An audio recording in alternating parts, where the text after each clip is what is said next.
Well, merci, c'est bon.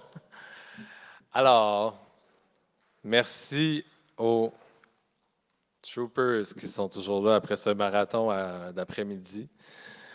À cette dernière activité au Centre culturel du Festival acadien de poésie, je rappelle qu'il y a ce soir Icar à l'église de Saint-Simon. Malheureusement pour le public en ligne, ce ne sera pas diffusé.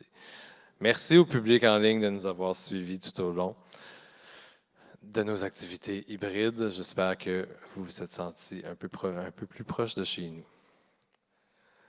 Maintenant, au printemps, tôt ce printemps, il y a Mathieu Boucher-Côté qui est en fait qui est un des membres du conseil d'administration et qui enseigne aussi le cours de créativité et innovation au Collège communautaire du Nouveau-Brunswick à Caraquette, qui m'envoie un projet une date de tombée pour une subvention d'artistes en résidence, et ça fait plusieurs années que le festival qu'on avait pris le stand d'accueillir plus d'artistes en résidence. Donc, on s'est dit, OK, c'est le 25e, bonne idée. Et l'idée, le premier artiste qui m'est venu en tête, en fait, c'est Daniel H. Dugas, qui a un regard à la fois littéraire et visuel sur le monde, qui a des racines dans Caraquette, ou en tout cas dont la famille a des racines dans Caraquette, j'ai perdu mon idée, j'en suis désolé. Et en fait, alors voilà, donc Daniel Dugas, qui connaît très bien le festival de poésie pour y avoir participé à plusieurs éditions, probablement même à la première. Donc, qui est en mesure de saisir, lui aussi, tout comme le parrain de l'édition Herménégilde Chasson, de saisir un peu le chemin parcouru et l'impact que pourra avoir eu la poésie sur Caraquette en tant que communauté, sur des gens et ultimement sur peut-être son territoire. C'était ça la prémisse. Après ça, ben, l'artiste est en résidence et la création nous mène où elle nous mène. Je n'ai aucune idée de ce qu'il va venir nous présenter. Sinon, que cette résidence de création-là s'est déroulée sous le thème, toutefois, sur ces rivages, nous sculptions le monde. Donc, je tiens simplement, avant de laisser la parole à Daniel, je tiens simplement à remercier donc RNB qui finance cette résidence de création, de même que le Collège communautaire du Nouveau-Brunswick, de la péninsule acadienne, ainsi que la résidence Le Dortoir, qui est nouvellement instaurée, qui est un magnifique lieu pour accueillir des artistes en résidence avec vue sur la baie de Caraquette. Donc, alors voilà, merci à nos partenaires de cette résidence. Je cède la parole à Daniel. Et comme c'est la dernière fois que je prendrai la parole de cette 25e édition, je tiens à remercier tout le public en salle et en ligne d'avoir été aussi fidèle, aussi à l'écoute, aussi curieux. À l'année prochaine.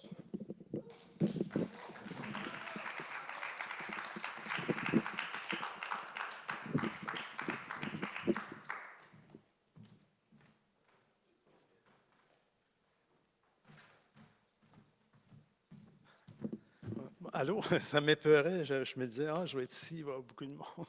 Mais ça me plaît, de quoi de plus intimiste. C'est drôle, ça. Jonathan m'avait dit au départ, j'ai dit, combien longueur? Il dit, pas un haïku, là. Ça ne sera pas un haïku. Je vais parler un petit peu avant de lire le texte. J'aimerais remercier, des remerciements, remercier le Festival acadien de poésie, une présence fondamentale dans le paysage littéraire. Puis aussi, merci de nous avoir donné la soirée de poésie qu'on a eue hier. C'était assez extraordinaire. Puis comme tout le monde, poète et spectateur, j'étais extrêmement fier de faire partie de cet ensemble multivisionnaire. Merci aussi de m'avoir invité à écrire sur ce 25e. On verra ce que ça va donner dans quelques minutes. Jonathan, d'avoir imaginé la résidence au Collège communautaire de la péninsule et à RNB pour leur appui. Cette résidence au dortoir avec une vue imprenable sur la baie, m'a permis d'être ici et d'écrire sur un lieu qui m'a marqué autant comme adulte que comme enfant. Comme enfant, je ne suis pas né ici, mais j'ai passé mes étés, mon enfance, donc à Caraquette, et je sais que ces vacances ont eu des effets à long terme. Georges Bachelard disait dans sa Poétique de l'espace que les espaces d'une maison sont des espaces de vie et que la maison natale est inscrite en nous. Le grenier en particulier a une capacité de susciter l'émerveillement. D'après Bachelard, c'est l'endroit le plus proche du rêve. Et si je devais tracer l'origine de ma capacité à m'émerveiller, qui est le moteur de toute création, je pense, c'est dans le grenier de la maison de mon père que je la trouverai. Et je retourne à ce grenier continuellement. J'aimerais aussi prendre le temps de remercier aussi le souffle de tous les poètes qui ont passé par ici, ou tenter, la respiration de tous les poèmes, le poids de tous les mots. Donc, à Martin, Rose, Diane, Gérald, Roméo, Jacques Prosper, à Serge Patrice, Cindy, au Christian, Herménégilde, Raymond Guy, à Joséphine, Jean-Philippe, Stanley, Joanne, Éric, au Claude, Martine, Laval, Sarah, Marie-Lou, Judith, à Guy, Jean-François, au Jonathan, Philippe, Nicole, à France, à Jean-Paul, au Sébastien, Pauline, à Simon, Carl, José, Emma, Georgette, Joseph, à Marjolaine, Mélissandre, Jean, Zacharie, Félix, au Marc, Isabelle, Louis-Carl, Erika, au Luc-Antoine, à Natacha, Stéphanie, Albert, Sandra, Mario, à Félix, Loulou, Claudine, Louise, Nancy et Geneviève, à Monique, Angèle, Yves, Shane, au Sonia avec un I et Sonia avec un Y, à Calix, au Daniel, Mishka, Virginia, à Mathieu, Georges, Serge, Alain, au Jean-Marc, à Christiane, Marie-Noël, à Rino, Morin, à Xavier, au Paul, au Hélène, à Valérie avec un Y, Valérie avec un E, à Raymond,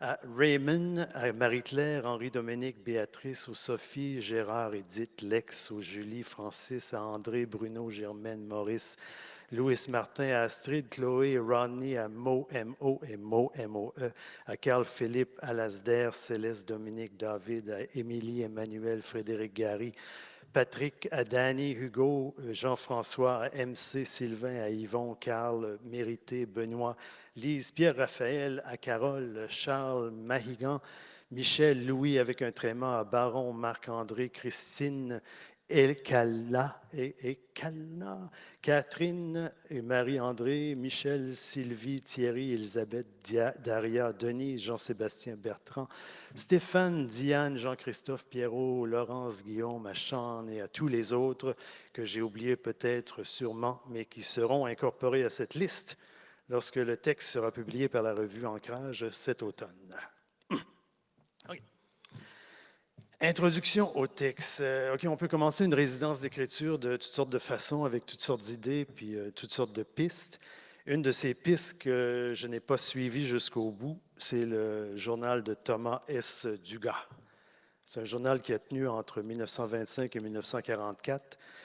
Et en tout cas, c'est le document que moi j'ai trouvé. Il existe peut-être autre chose, quelque chose de plus complet, quelque part, qui sait. Et c'est peut-être un projet pour M. le maire, M. Bernard Thériault, qui mentionnait à l'ouverture qu'il voulait faire des capsules historiques. Pour faire suite à la table ronde, tiens, écrire au temps du désastre, voici ce que Thomas S. écrivait le 1er août 2026. Dimanche, la fête de Sainte-Anne. Belle journée. Il fait très chaud. 103 degrés au-dessus du zéro au soleil. C'est 39,4 Celsius.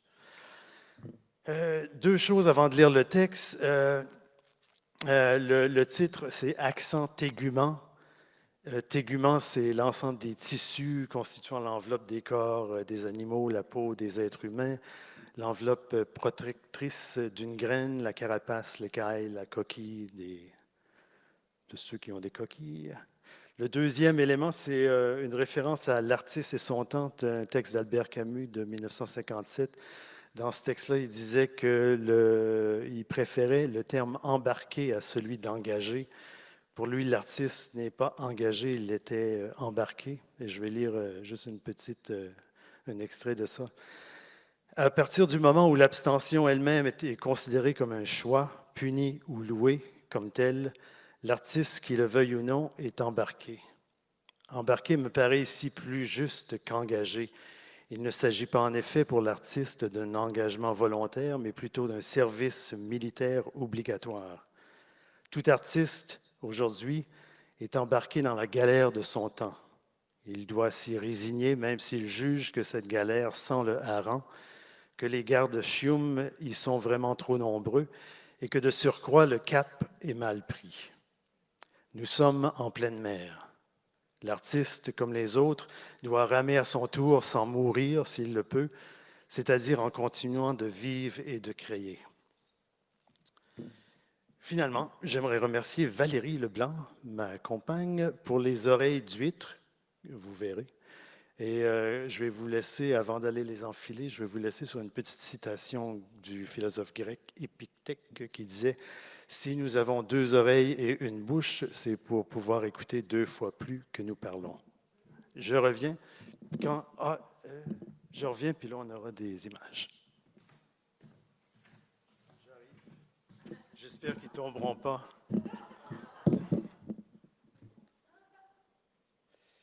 OK, le texte. Accent égument. En exergue, l'huître de la grosseur d'un galet moyen et d'une apparence plus rugueuse, d'une couleur moins unie, brillamment blanchâtre. C'est un monde opiniâtrement clos, pourtant on peut l'ouvrir. Francis Ponge, l'huître, le parti pris des choses. Sur ces rivages, nous sculptions le monde et nous le sculptons encore. Nous l'auscultons aussi avec le stéthoscope des galaxies intérieures. Sur ces rivages, nous sculptons le monde et le texte prend forme par concrétion, en couches successives, d'images, de rythmes et de gestes, comme une huître qui se construit, exosquelette d'action, d'éclat. Le livre coquille subsiste, persiste, un poème à la fois, et les pages ainsi écrites permettent à l'histoire de s'étendre jusqu'à nous, jusqu'à vous. Les mots aériens, souterrains, les mots sous la mer, tic-talic, serpentent dans la dérive d'un continent haïku, borlicoco, et nous traversent comme autant de fréquences radio. Le va-et-vient vers vous tisse la voile du bateau et même le courant jet. Le vent s'emballe en nous. Une poétesse débarque de son radeau, objet de résistance et de dévoilement. Les reflets des perles de ses mots, comme des phares, illuminent la côte où nous habitons. Le bois de l'embarcation, combustible comme les vaisseaux des autres poètes également embarqués dans la galère de leur temps, alimente le feu du possible, la chaleur sur la rive du cœur. Dans la tempête autant que dans l'accalmie, la nacre des perles nous retient.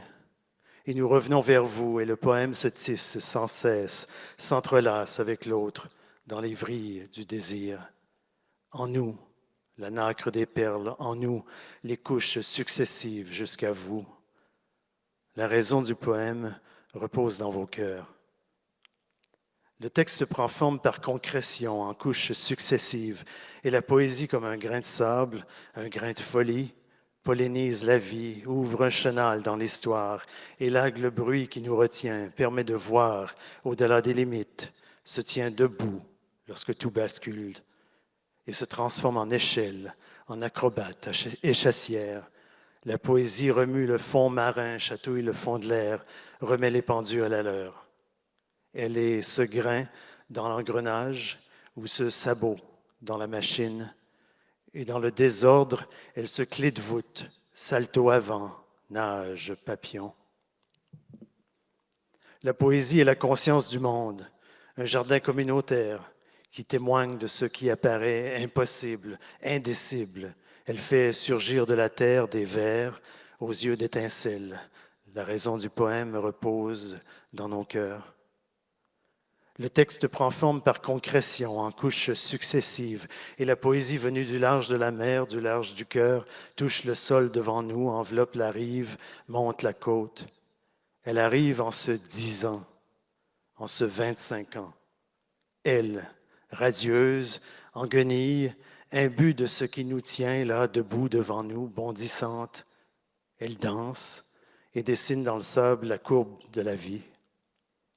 Le texte prend forme par concrétion en couches successives à la dérive du continent américain dans la baie de Caraquet, où la poésie et le monde se transforment mutuellement. Un sidou dézippe la mer et dévoile encore plus de mer. Le vent emporte le grondement du moteur jusqu'en Gaspésie, bye, bye. Poésie kayak, poésie Airbnb, poésie mode de vie, économie de bed and breakfast, de nouvelles cuisines et de poésie vérité, documentaire, hyper-documentaire, 120 battements par minute, version d'essai, planche de salut, mode d'emploi.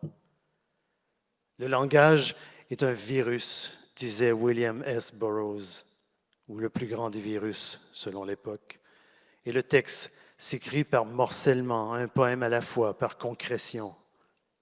Une mine à ciel ouvert, à l'envers, une mine de plomb et de pixels qui renvoie l'image de nos quêtes et de notre présence au monde. Et l'index de l'imaginaire continue de s'accroître et nous nageons d'un bout à l'autre de la baie. Chaque tressaillement rend le coquillage plus complexe. Et c'est le vent qui façonne la côte, le vent du souffle de tous les poètes, un souffle aussi long que le plus long village du monde, aussi long que les noms les plus longs de tous les villages du monde entier, comme celui du pays de Galles. Et je vais le dire dans le langage du pays de Galles. C'est le nom du village. Shangver puish quingish gogirha hoing drabush shang tisilo gogo goa. OK, là, ça dit aussi long que les noms les plus longs de tous les villages du monde entier, comme celui du Pays de Galles. Et nous voilà amarrés à la respiration de tous les poèmes et des mots qui les composent. Des perles par concrétion, des mots cristallisés en couches concentriques autour d'un noyau. La substance hérissée de la poésie, la nacre des mots qui débarquent des radeaux, des poètes, Jean Gada, murmure sur les lèvres et les rives. Oui, le mot sur son radeau, phonème à la dérive, s'abreuve du temps qu'il fait.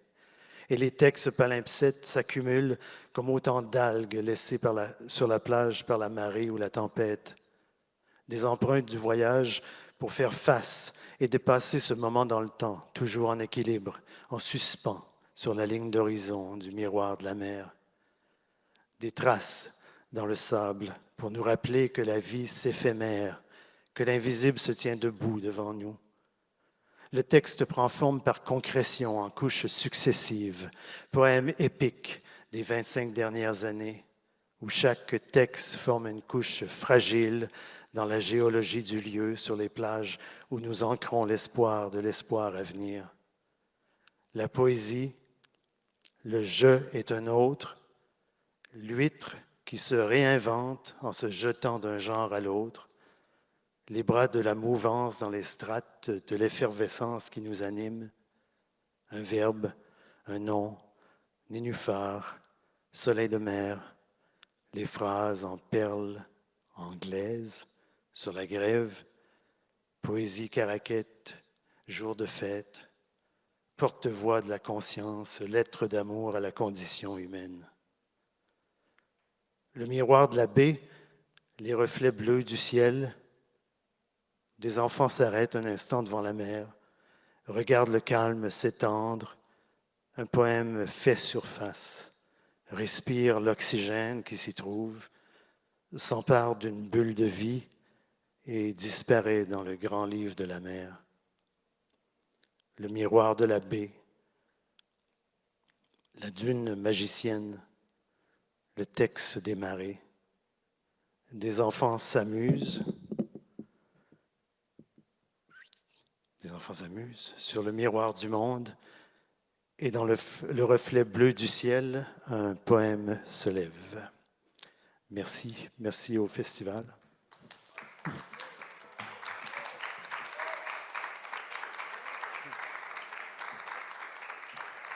À l'année prochaine!